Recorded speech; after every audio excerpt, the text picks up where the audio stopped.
حضرت بلال رضی اللہ تعالیٰ عنہ کا حضور صلی اللہ علیہ وسلم کے لیے ایک مشرک سے قرضہ لینا۔ السلام علیکم دوستو، خیریت سے ہیں؟ طبیعت صحیح ہے؟ امید کرتا ہوں سب خیریت عافیت سے ہوں گے انشاءاللہ۔ جیسا کہ آپ سب کو پتہ ہے کہ ہم روزانہ فضائل اعمال کی تعلیم کر رہے ہیں، جس میں ہم حکایت صحابہ رضی اللہ تعالیٰ عنہ کا باب سوم پڑھ رہے ہیں، جس میں بہت سارے واقعات گزر چکے ہیں۔ ابھی 2 ویڈیو پہلے ابو بکر صدیق رضی اللہ تعالیٰ عنہ کا بیت المال سے وظیفہ، اور کل کی ویڈیو میں عمر فاروق رضی اللہ تعالیٰ عنہ کا بیت المال سے وظیفہ پڑھا تھا۔ آج یہ واقعہ پڑھیں گے انشاءاللہ۔ اور بھی بہت سارے واقعے گزر چکے ہیں۔ جو بھی میرا اس چینل پہ نیا سبسکرائبر ہے اس سے میں گزارش کروں گا کہ روزانہ میری ویڈیو کو واچ کریں، تاکہ ہمارا ایمان بھی تازہ رہے اور ہمارے کو پتہ چل سکے کہ آپ صلی اللہ علیہ وسلم اور آپ کے صحابہ رضی اللہ تعالیٰ عنہ اجمعین کی زندگی کس طرح اور کیسے گزرتی تھی۔ تو شروع کرتے ہیں۔ بسم اللہ الرحمن الرحیم۔ حضرت بلال رضی اللہ تعالیٰ عنہ سے ایک صحابی نے پوچھا کہ حضور اقدس صلی اللہ علیہ وسلم کے اخراجات کی کیا صورت ہوتی تھی؟ حضرت بلال رضی اللہ تعالیٰ عنہ نے فرمایا کہ حضور صلی اللہ علیہ وسلم کے پاس کچھ جمع تو رہتا ہی نہیں تھا، یہ خدمت میرے سپرد تھی، جس کی صورت یہ تھی کہ کوئی مسلمان بھوکا آتا تو حضور اقدس صلی اللہ علیہ وسلم مجھے ارشاد فرما دیتے میں کہیں سے قرض لے کر اس کو کھانا کھلا دیتا۔ کوئی ننگا آتا تو مجھے ارشاد فرما دیتے، میں کسی سے قرض لے کر اس کو کپڑے پہنا دیتا۔ یہ صورت ہوتی رہتی تھی۔ ایک مرتبہ ایک مشرک مجھے ملا، اس نے مجھ سے کہا کہ مجھے وسعت اور ثروت حاصل ہے، تو کسی سے قرض نہ لیا کر، جب ضرورت ہوا کرے مجھ ہی سے قرض لے لیا کر۔ میں نے کہا اس سے بہتر کیا ہوگا، اس سے قرض لینا شروع کر دیا۔ جب ارشاد عالی ہوتا اس سے قرض لے آیا کرتا اور ارشاد والا کی تعمیل کر دیتا۔ ایک مرتبہ وضو کر کے اذان کہنے کے لیے کھڑا ہی ہوا تھا کہ وہی مشرک ایک جماعت کے ساتھ آیا اور کہنے لگا، اور حبشی میں ادھر متوجہ ہوا تو ایک دم بے تحاشا گالیاں دینے لگا اور برا بھلا جو منہ میں آیا کہا، اور کہنے لگا کہ مہینے ختم ہونے میں کتنے دن باقی ہیں؟ میں نے کہا قریب ختم کے ہیں۔ کہنے لگا کہ 4 دن باقی ہیں، اگر مہینے کے ختم تک میرے سب قرضہ ادا نہ کیا تو تجھے اپنے قرضے میں غلام بناؤں گا، اور اسی طرح بکریاں چراتا پھرے گا جیسا پہلے تھا۔ یہ کہہ کر چلا گیا۔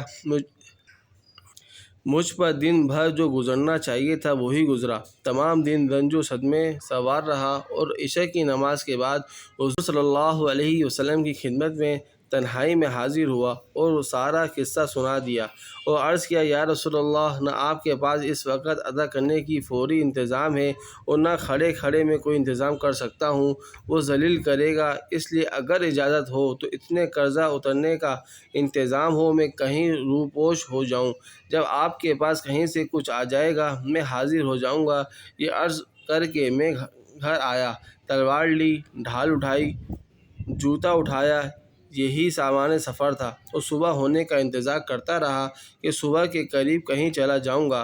صبح قریب ہی تھی کہ ایک صاحب دوڑے ہوئے آئے کہ حضور صلی اللہ علیہ وسلم کی خدمت میں جلدی چلو۔ میں حاضر خدمت ہوا تو دیکھا کہ 4 اونٹنیاں جن پر سامان لدا ہوا تھا بیٹھی ہیں۔ حضور صلی اللہ علیہ وسلم نے فرمایا خوشی کی بات سناؤں کہ اللہ تعالیٰ نے تیرے قرض کی بے باکی کا انتظام فرما دیا، یہ اونٹنیاں بھی تیرے حوالے اور ان کا سب سامان بھی۔ ورق کے رئیس نے یہ نذرانہ مجھے بھیجا ہے۔ میں نے اللہ کا شکر ادا کیا اور خوشی خوشی ان کو لے کر گیا اور سارا قرضہ ادا کر کے واپس آیا۔ حضور اقدس صلی اللہ علیہ وسلم اتنے مسجد میں انتظار فرماتے رہے۔ میں نے واپس آ کر عرض کیا کہ حضور اللہ کا شکر ہے کہ حق تعالیٰ نے سارے قرضے سے آپ کو فارغ کر دیا اور اب کوئی چیز بھی قرض کی باقی نہیں رہی۔ حضور صلی اللہ علیہ وسلم نے دریافت فرمایا کہ سامان میں سے بھی کچھ باقی ہے؟ میں نے عرض کیا کہ جی ہاں کچھ باقی ہے۔ حضور صلی اللہ علیہ وسلم نے فرمایا کہ اسے بھی تقسیم ہی کر دے تاکہ مجھے راحت ہو جائے۔ میں گھر میں بھی اس وقت تک نہیں جانے کا جب تک یہ تقسیم نہ ہو جائے۔ تمام دن گزر جانے کے بعد عشاء کی نماز سے فراغت پر حضور صلی اللہ علیہ وسلم نے دریافت فرمایا کہ وہ بچا ہوا مال تقسیم ہو گیا یا نہیں۔ میں نے عرض کیا کہ کچھ موجود ہے، ضرورت مند آئے نہیں، تو حضور صلی اللہ علیہ وسلم نے مسجد ہی میں آرام فرمایا۔ دوسرے دن عشاء کے بعد پھر حضور صلی اللہ علیہ وسلم نے فرمایا کہو جی کچھ ہے؟ میں نے عرض کیا کہ اللہ جل شانہ نے آپ کو راحت عطا فرمائی کہ وہ سب نمٹ گیا۔ حضور صلی اللہ علیہ وسلم نے اللہ جل جلالہ کی حمد و ثنا فرمائی۔ حضور صلی اللہ علیہ وسلم کو یہ ڈر ہوا کہ خدا نہ خواستہ موت آ جائے اور کچھ حصہ مال کا آپ صلی اللہ علیہ وسلم کی ملک میں رہے۔ اس کے بعد گھروں میں تشریف لے گئے اور بیویوں سے ملے۔ فائدے میں شیخ لکھتے ہیں اللہ والوں کی یہ بھی خواہش رہتی ہے کہ ان کی ملک میں مال و متاع کچھ نہ رہے۔ پھر حضور اقدس صلی اللہ علیہ وسلم کا تو کیا پوچھنا، جو سارے نبیوں کے سردار، سارے اولیاء کے سرتاج، حضور صلی اللہ علیہ وسلم کو اس کی خواہش کیوں نہ ہوتی کہ میں دنیا سے بالکل فارغ ہو جاؤں۔ میں نے معتبر ذرائع سے سنا ہے کہ حضرت اقدس مولانا شاہ عبد الرحیم صاحب رائے پوری نور اللہ مرقدہ کا یہ معمول تھا کہ جب نذرانوں کی رقم کچھ جمع ہو جاتی تو اہتمام سے منگوا کر سب تقسیم فرما دیتے، اور وصال سے قبل تو اپنے پہننے کے کپڑے وغیرہ بھی اپنے خادم خاص حضرت مولانا شاہ عبد القادر صاحب مجد اللہ کو دے دیے تھے، اور فرمایا تھا کہ بس اب تم سے مستعار لے کر پہن لیا کروں گا۔ اور اپنے والد صاحب رحمۃ اللہ علیہ کو میں نے بارہا دیکھا کہ مغرب کے بعد جو کوئی روپیہ پاس ہوتا وہ کسی قرض خواہ کو دے دیتے کہ کئی ہزار کے مقروض تھے، اور یہ فرمایا کرتے کہ یہ جھگڑے کی چیز میں رات کو اپنے پاس نہیں رکھتا۔ اس نوع کے بہت سے حالات اکابر کے ہیں، مگر یہ ضروری نہیں کہ ہر شیخ کا ایک ہی رنگ ہو۔